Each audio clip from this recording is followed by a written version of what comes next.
I guess we'll go ahead and get started. I think we've got enough. Amanda will call the roll here in a minute. Want to welcome everybody to the TTCC meeting, September 9th, 2020. I'm Keith Griffey. I'm the vice chair. I'm sitting in for Jim Urban. He had some other business, some other county business. So I'm sitting in for him today. I want to welcome everybody and thank you for attending. I also want to mention that any public comments can be made in the chat. If you go down and put your comments in the chat, and we will cover those in item 4. So again, if you have public comment, just write them down, put them in the chat, and we'll cover them in item 4 down the line. Having said that, again, Amanda, would you call the roll? Yes, sir. Thank you. And Keith, I will read the voting members and their alternates. I won't read the advisory members in the interest of time today, but thank you to all our advisory members that are on, and please feel free to engage and participate. We appreciate it, and we'll note your attendance in the meeting minutes. Judge Summers. Felicia Harper. I've got you, Keith Griffey. Mayor Hodges. Matt Minier. You're muted, Matt. Sorry, I'm here. That's okay. Mayor Deareth. Mayor Moore. Andy Crouch. Chad Ricegull. Mayor Armstrong. Elizabeth Hardin. Lori Pacino. Mayor Jeff Gahan. John Rosenbarger. Chris John Streeps. Larry Summers. Mayor Hockenberry. Arthur Jones. Here. Scott Fleming. Mayor Chester Burton. Jeff Early. Keenan Stratman. Here. And I see Mayor Armstrong there. I'll note that. Thank you. I just got in here. Yes, sir. Brian Dixon. Jeff Baker. Stacia Franklin. Don Locke. Justin Tackett. Sean Seals. Kathy Eaton McCallop.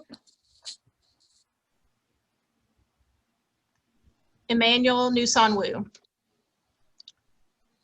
Tony McClellan. Robin Bolte. Maria Bouvet. Matt Yates. Leslie Poff. Tanya Higdon. Matt Bullock. Steve Ross. Thomas Witt.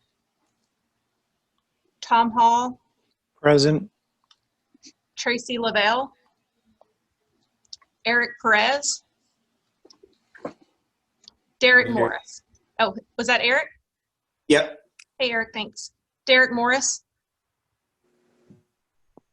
Tabitha Martin. Keith Talley. Bradley Combs. Bradley's here, but he's in as an attendee. Okay, thank you. I just promoted him. Okay. And I noted that. Craig Butler. Here. Michelle. Was that Craig? Yes. Okay, thank you. Michelle King. Here, thank you. Thanks, Michelle. Rachel Hamilton. Gretchen Milliken. Michael King. Here. Rachel Casey. Jeff O'Brien. Beth Stuber. Emily Liu. Here. Joe Reverman. Vanessa Burns. Amanda Dethridge. Here. Dirk Goen. Here. Dan Mann. Bob Slattery. Brian Sinwell. Judge Vogel. Jim Silliman. Kevin Nuss, Jim Urban, Amy Albee, Belinda Demas, Jeff Miles, George Ott, Bill Wright, Brittany Montgomery.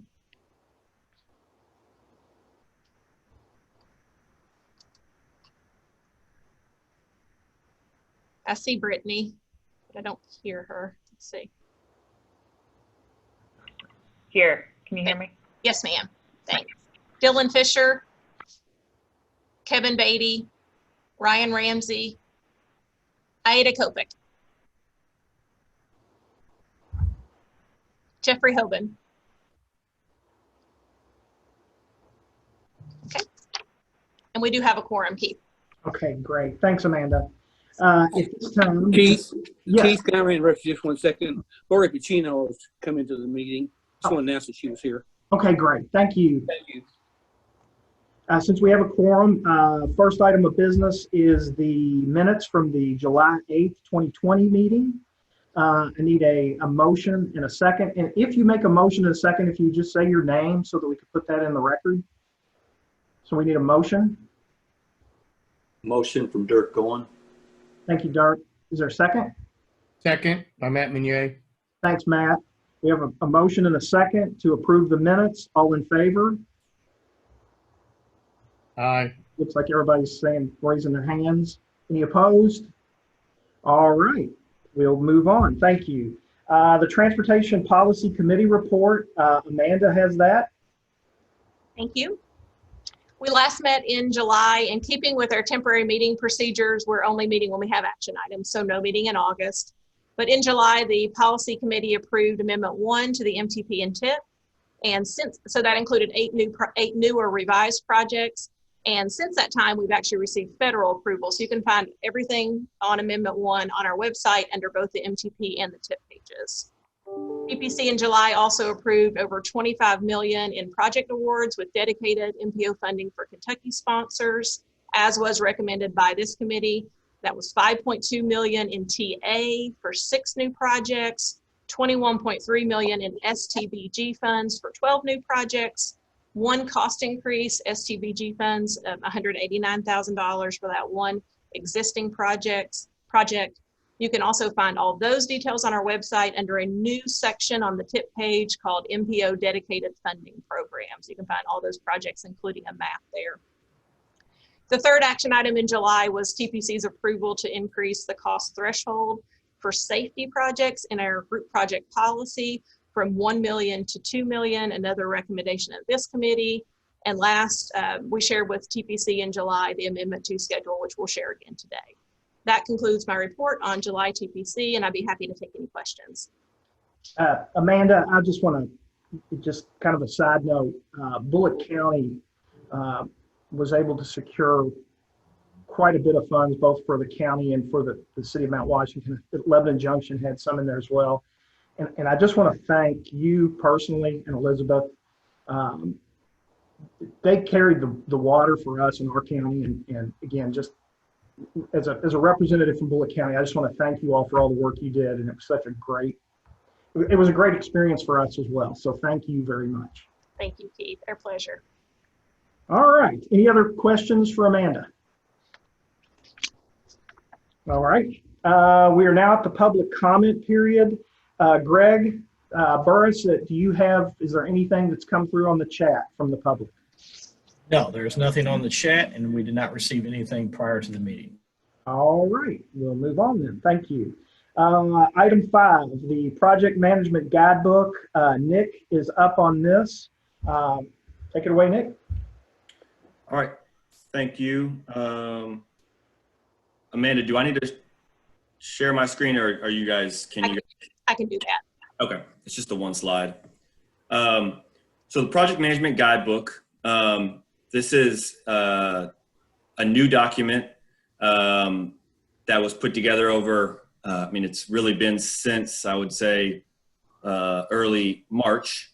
Essentially, this Project Management Guidebook is replacing what used to be called the project management process. In 2016, the TPC approved the project management process, and it was really targeted towards the Surface Transportation Block Grant Program, which is just one of our MPO dedicated funding programs. And over the years, there have been things that sponsors have identified that maybe could be tweaked, things that we could do to lessen the administrative burden, and also just kind of applying these rules to all of the different MPO dedicated programs. Amanda, were you able to find that? Or It looks on my screen like I'm sharing it, Nick, but I'm not. Do you mind? I'm going to stop the share and maybe you can try. If not, I'll try again.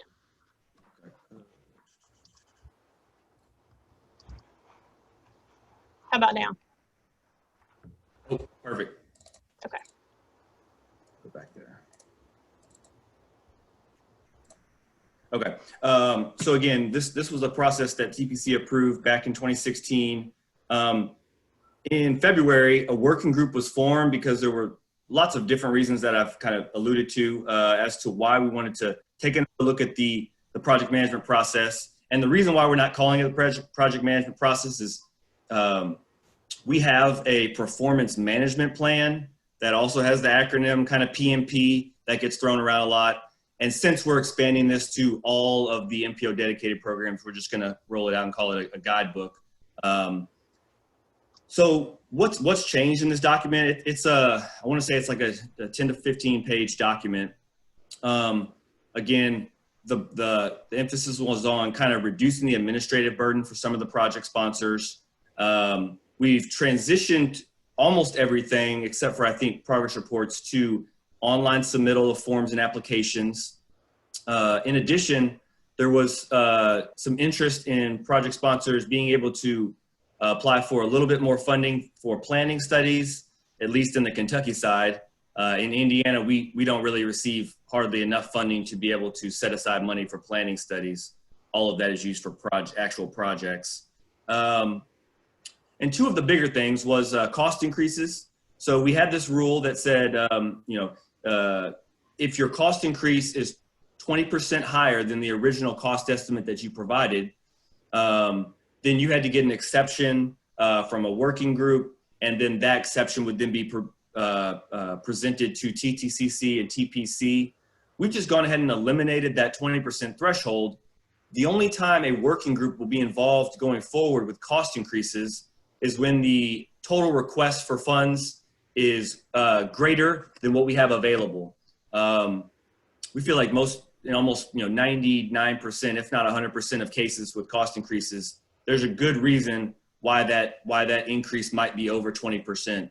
So we're kind of simplifying the cost increase rules and then restructuring what it means to do a phase shift, or how do we manage schedules. And again, these scheduling rules only apply to Kentucky, because in Indiana, there's no way to, we can't carry over funds from one year to another. NDOT has really hard and fast rules there. In Kentucky, there's a little bit more flexibility. And so there's a section in there that speaks to specifically what has to be done in order to be able to request a phase shift. I'm not going to get into the nuances here, but essentially you have 2 phase shifts plus an exception to move phases in your project while you're in the design phase. Once you move to obligate the next phase of that project, whether it's right-of-way or utilities, once that's occurred, basically we're going to give you the freedom and be able to move that phase around as needed as many times as possible. Because at the end of the day, once a project sponsor has started buying right-of-way, it's in nobody's interest to cancel that project or make it hard for that project to proceed forward. So again, we've restructured the rules there. All the detail is in the Project Management Guidebook. And along with those, we've also tried to reduce some reporting and meeting requirements for Kentucky project sponsors. In Indiana, our hands are kind of tied. We're required to have a quarterly meeting by NDOT. And they also wanted to continue with the progress reports because they use that in lieu of their NDOT report, and it's a little bit easier for them to do that. So I've kind of hit the highlights on what went in, what's changed. I want to thank everybody on the TTCC working group all the project sponsors that were involved, whether it's Brittany Montgomery from Clarksville, Matt, Tom, Dirk. There's been so many people involved, and it took us a while. It took many, many meetings to get us to this place. And I think we're all pretty comfortable with where we are. There's never a perfect system, but we feel like this is an improvement on what we had before. And so before I ask for action, I can take any comments or questions you may have. Yeah, any questions for Nick before we put this to a vote? My only question, Nick, is when's it going to be posted on and available online? It will be posted, hopefully, I think, 2 weeks from tomorrow, once TPC approves it. Now, just for everyone's notice, we have, I already put out information about phase shifts and cost increases for project sponsors. We're hoping that TTCC and TPC approve this, because I've kind of indicated that we're going to follow these new rules and not try to follow the old rules for this last month. So good point, Dirk. We're hoping that everything goes smoothly today and 2 weeks from now, and it'll be on that website immediately after. If there aren't any other questions, then the action that's requested is for TTCC to recommend TPC approval of the Project Management Guidebook.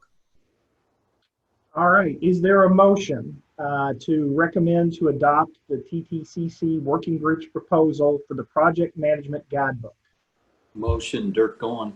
Thank you, Dirk. Is there a second? Second. Who was the second? I'm sorry.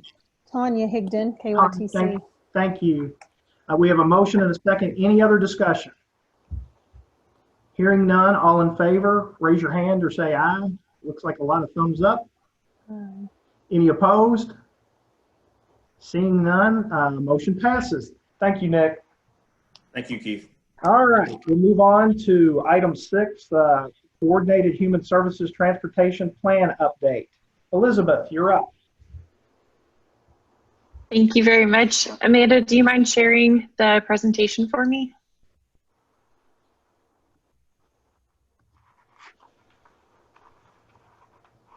And you'll probably have to click the start presentation because I have some animations. Thank you. Okay, I wanted to update you guys on the Coordinated Human Services Transportation Plan. The final draft is complete and it was emailed to you all about an hour and a half ago. So check your inbox. I just kind of want to give you the rundown on it. So quick recap. So the last update was in 2016. So every 4 years we're federally required to update kind of in concert with the MTP update. So back in the spring and summer, we were identifying current providers, going through the previous list, seeing who was still offering transportation services, and identifying any new providers in the region.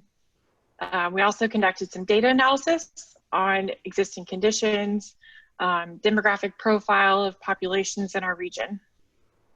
In May through July, we had 2 online surveys open to both the public and transportation providers to get their feedback on how services were operating in the region, what kind of services were provided. We got some really good feedback on that. In August, I sent out an email about the goals and objectives that were drafted by staff to get feedback, any suggestions, any changes. Heard back from 3 people, and there was 1 change that came out of it, an added objective that Tark suggested. And then we're here to September. I sent out the draft to you all, and I will be sending out the draft to TPC and also getting their feedback. So I wanted to give you some rundown on the content. We have generally those sections listed on the left. So existing conditions, what are the available transportation services in our region? We hope that this plan is actively used by both providers and agencies who refer people to providers. to give them kind of a starting point of what providers are in the region, some contact information, and some basic service information. Because just from personal experience, going out there and trying to identify providers, it was a little bit difficult sometimes to figure out what services were offered. So we hope this plan kind of gives a start for that too. We also looked at where the activity centers are. And we used our high density land use clusters that you all may recognize from the MTP. We use that for the entire KIPTA region, the entire 9 counties, to kind of show where people might be going, where might services be most utilized, to again help providers and other agencies kind of target their service. We also delved into demographics. That's a key part of these transportation services aimed at older adults and individuals with disabilities. Where are they living? Where are the highest concentrations of those residences in our area? We also kind of looked at the population projection. We're growing as a region, but some places might see some population decline. So that also factors into where services might be needed or provided in the future. And we also looked at transit overlaid with these areas. And Amanda, if you'll click next, I have an example of a map. So this is percentage of individuals with disabilities by census tract with transit overlaid. So you can see, there's a high percentage up in Trimble County. There's no transit up in Trimble County. So that's something to consider with providers and possibly, locating services somewhere. We also delved into our survey results. I was very excited by the number of results that we got, well over 100 from the public. And we asked them, the basics. How do you get around? What kind of struggles do you have accessing transportation? What would get you to use transportation services more often? With the providers, we asked them some basic service information, but also what challenges do they face? We all know funding is usually a challenge, but what else did they have? And then what kind of potential solutions could they recommend to us to include in the plan and help prioritize funding of projects in the future? And then the real meat of the plan, identifying the needs. We kind of based them off themes. So 4 themes of performance, access, safety, and coordination. And so for performance, like the #1 response that we heard from the public was they need reliable service. They need to know that their vehicle or their public transit bus or their rideshare ride is going to be there for them, and that they can easily get into the vehicle and get out of the vehicle and get to their destination. For access, we saw requests for more frequent service. We saw a need for a range of options that weren't tied to caregiving service or social programs. We also, of course, saw a need for other destinations to be served. And we got some key destinations that hopefully will help providers to target their expansion. We saw concerns over safety, accommodating specialized needs that come with serving these populations sometimes, as well as bicycle and pedestrian infrastructure in our region to help access these transportation services. And then finally, coordination. With limited resources, coordination among these providers and with public transit agencies is critical. And we saw that need and that want for that coordination. So from that, using these goals, they have changed a little bit, but again, tied to performance, access, safety, and coordination. And we think that the objectives are also listed in the plan, but we think these kind of are the main hitters. The previous plan had several goals, so we kind of pared them down to to really identify what are the four most important needs in our region. So we hope that adequately expresses that. All right, so what's next? For September TPC, I will be asking approval to take the coordinated plan to public review. So TPC will have the time period to review the plan and then hopefully be able to make that approval in 2 weeks. The public review is currently set for October 19th through November 2nd. That is the same as Amendment 2. And then in November, we are planning on asking for action to finally adopt this plan. So in the meantime, again, check your inbox. I've already had one reply in the last 30 minutes, which is awesome. So if you have any questions or suggestions, I'm happy to take them. Feel free to email me at any time. And I would like those comments by next week, next Wednesday, the 16th, I believe, if at all possible. So is anybody having questions right now? Anything for Elizabeth? All right. And there's no action on this, right, Elizabeth? Not from us? No. No, we'll just be asking action from TPC. Great. All right. Thank you. Thank you so much. All right, we'll move on. Item 7, amendment to the Connecting Kentuckiana 2040 Metropolitan Transportation Plan, fiscal year 20 to 25. This is David. David, you are up.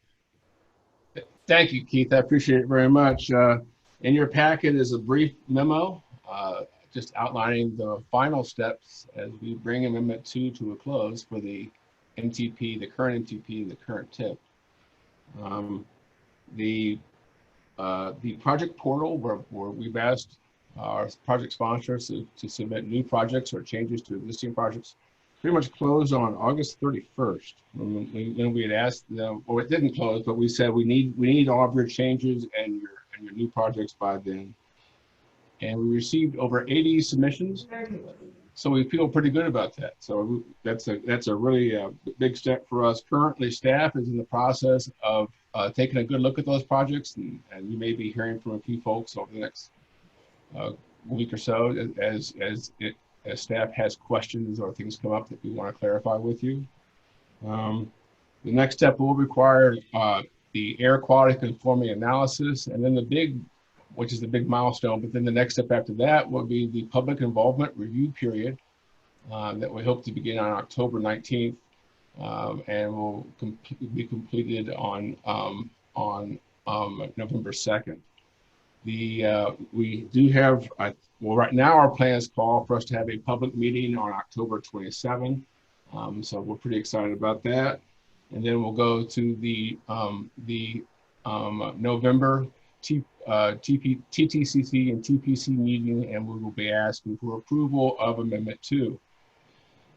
I have to say that Nick Vale and Dane Hoskins have been carrying the water on Amendment 2, and while I'm talking about it today, those are the two guys who've really been carrying this thing forward for us, and it's been quite a bit of work.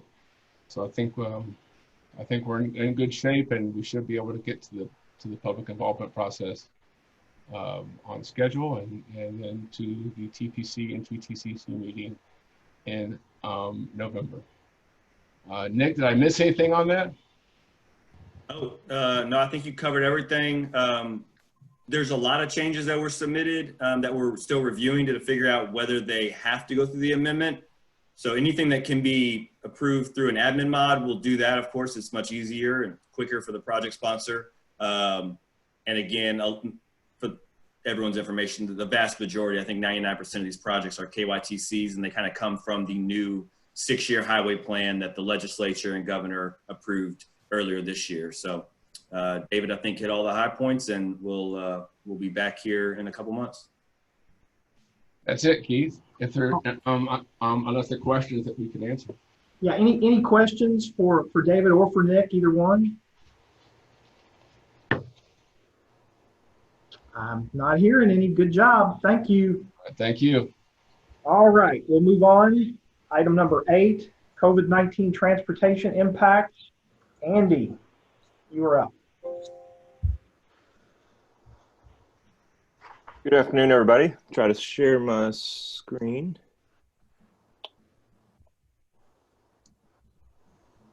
Mandy, you may have to share. You may have to share these slides.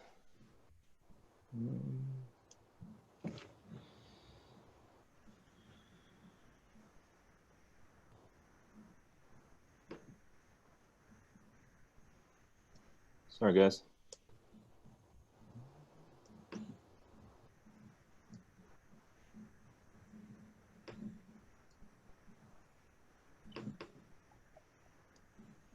All right. Can everybody see that, right? That the screens are up there now? Yes, I can. Okay, good. So yeah, we're gonna have to do it this way because I'm not using my computer because my microphone doesn't work on my computer, so I'm on somebody else's computer. So I'm here today to give an update to the a presentation I did a few weeks ago or a couple months ago regarding the impact of COVID-19 on both traffic in our region and also some of the crash data in our region and some of the drastic changes we've seen. So Amanda, if you can, thank you. This is just a recap in case somebody takes this presentation or I may email it to somebody later. It's got some of our data sources.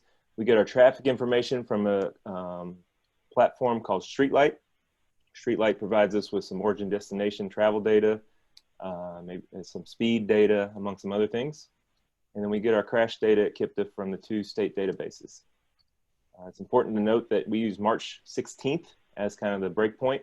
That is, the impacts before, anything before March 16th was considered to be pre, any shutdowns of schools, businesses, etc. After March 16th is post. Next slide, please.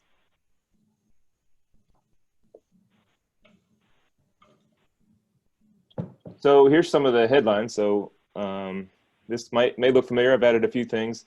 It's important to know for those that didn't see this last time is that as soon as these coronavirus shutdowns occurred, schools closed, etc., traffic levels in this region, they bottomed out.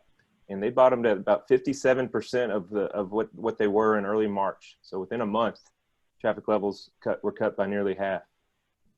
Since then, they've rebounded to an estimate about 89%, and that's up a few percent from about 7% from the last time I spoke to you guys. So we are seeing slight increases in the last 2 months. They appear to have plateaued. So I think any presentation by a guy named Andy in Kentucky on coronavirus must include the word plateau. So I'll give a shout out to the governor there. So I'm going to borrow his word. We've plateaued on traffic this summer. And one other thing that we've added to the analysis is what are the impacts based on the time of day? And I've got a little bit of that later here. What we've seen though is that in the peak hours, traffic has not rebounded, which lends credibility to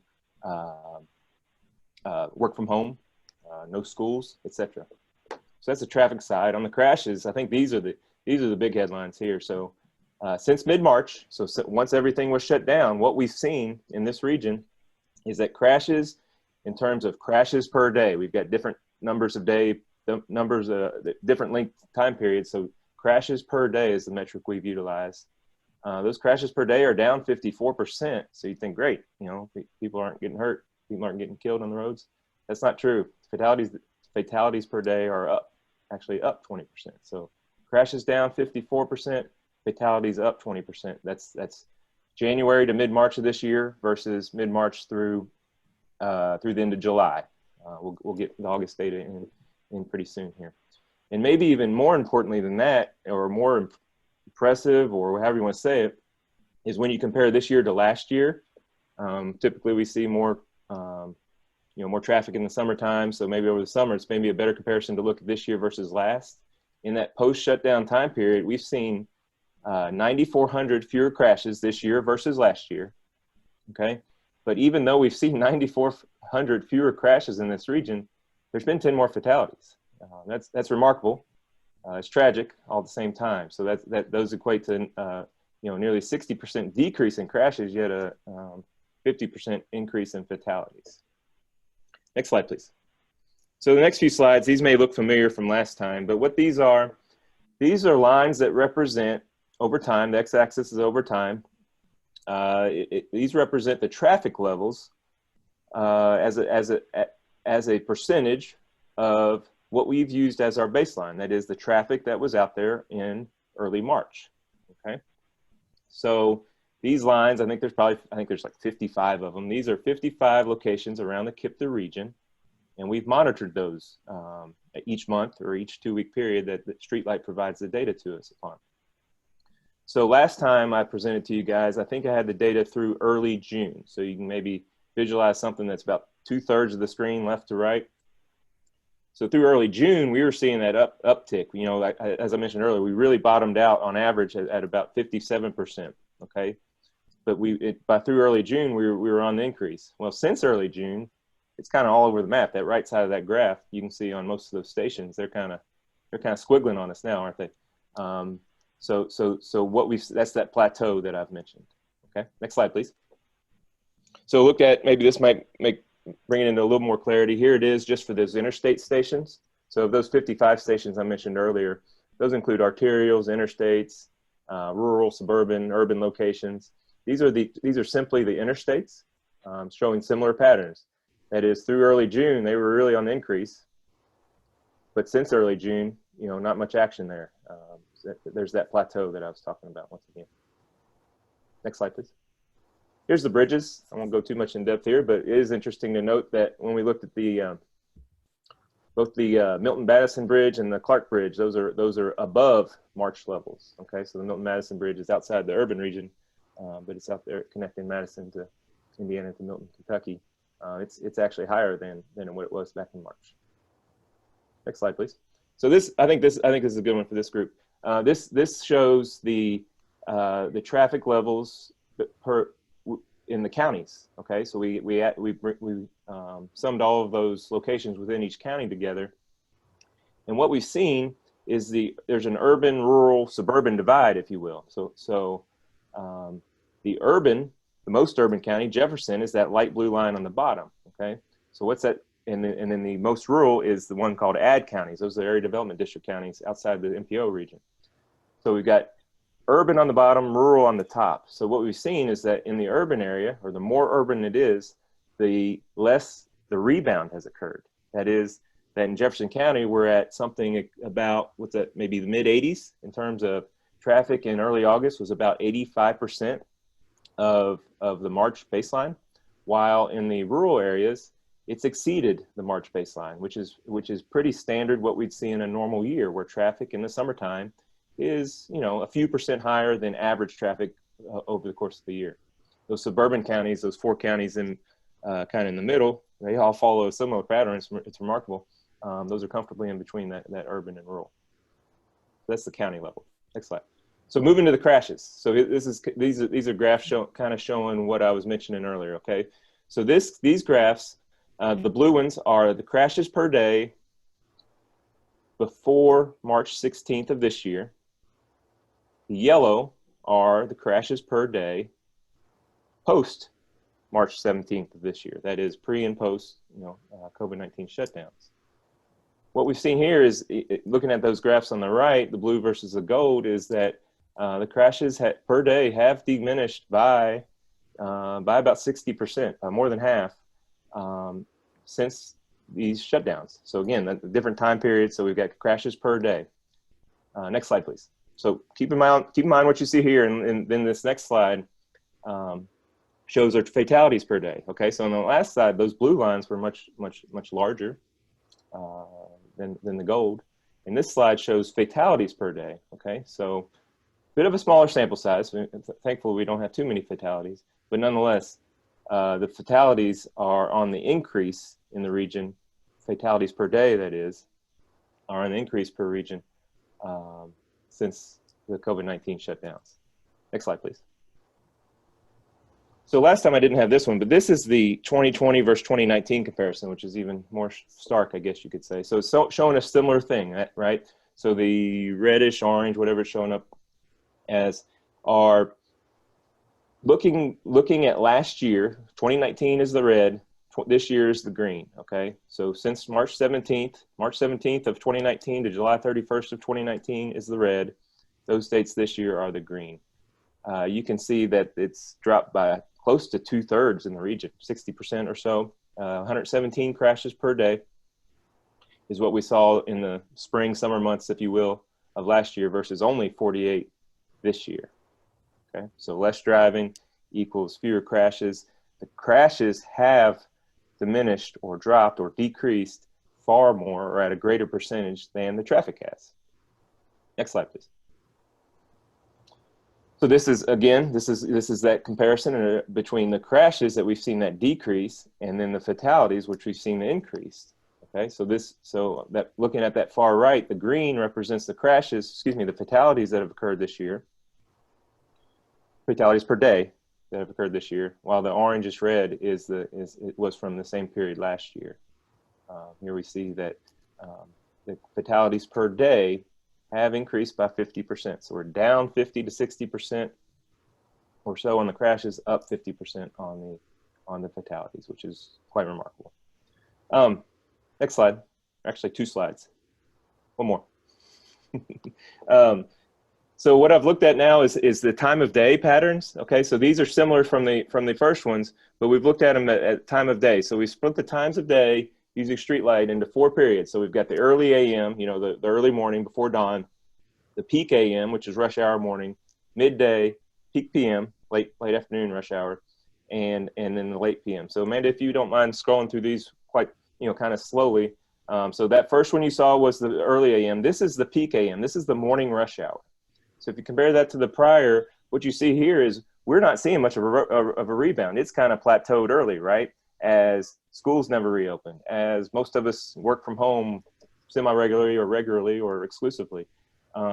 So while the morning peak, the early AM, the midday, which is on the next one, and the late night, which is a couple slides from now, have gone up and down, or have gone up, I should say.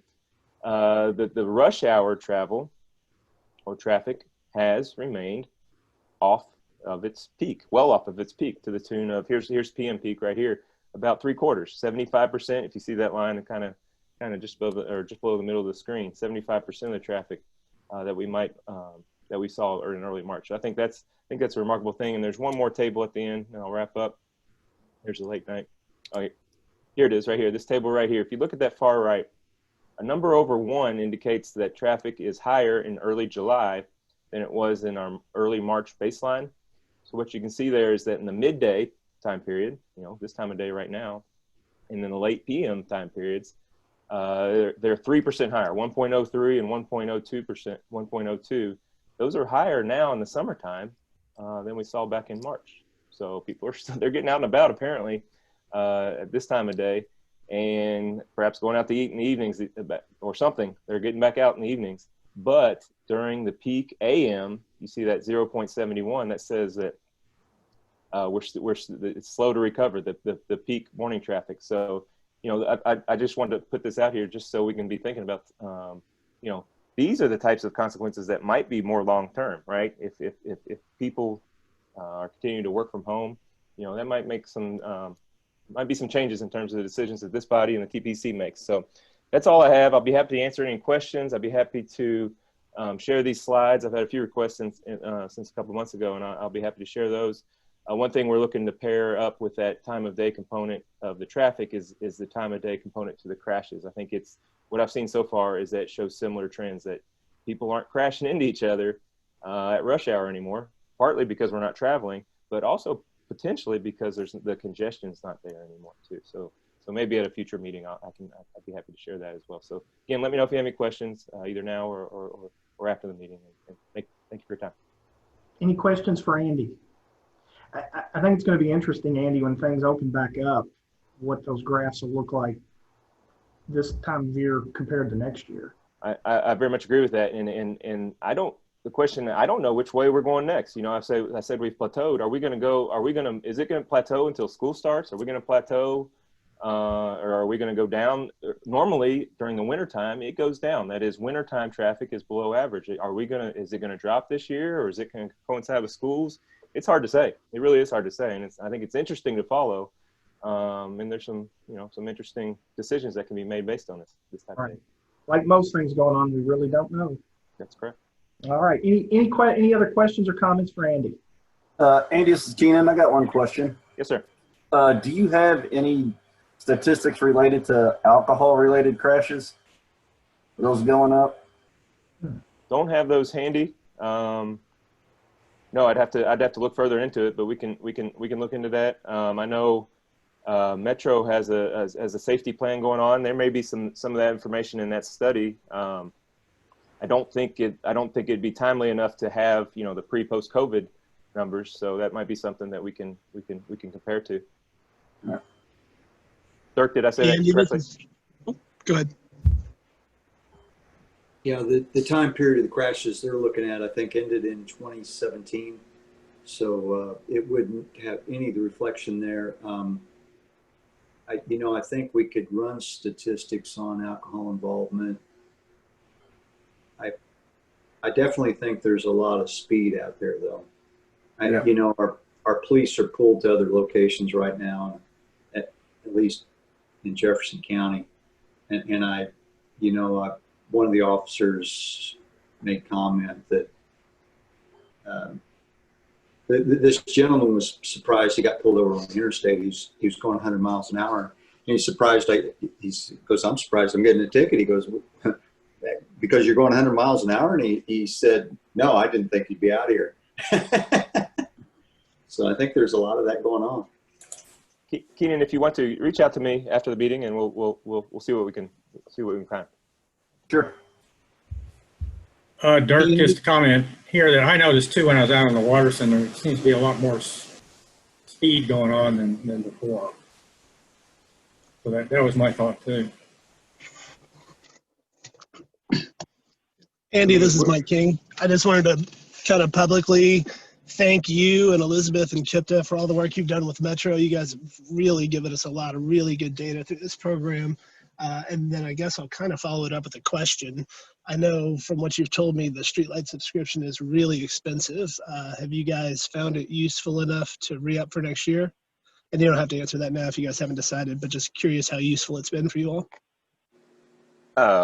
I'll answer the second part first. We're very hopeful that we can re-up for another year. I guess it's not certain at this time, but sure.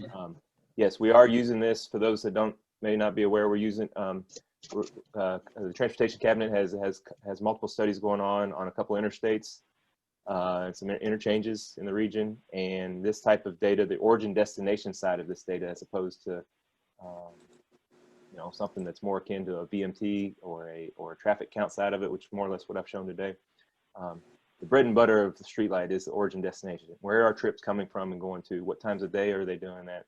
And helping us to discern the trip patterns that help us and you guys be better planners.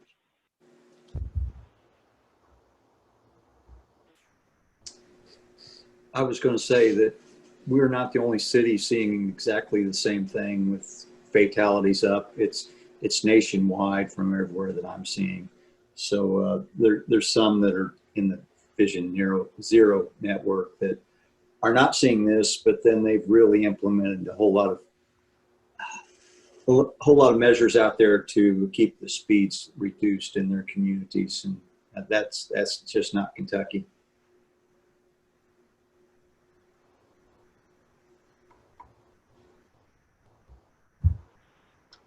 Any other questions or comments for Andy? All right, thank you, Andy. It's good work. Appreciate it. Any other business to come before this committee? Anything else? Hearing none, we will entertain a motion to adjourn.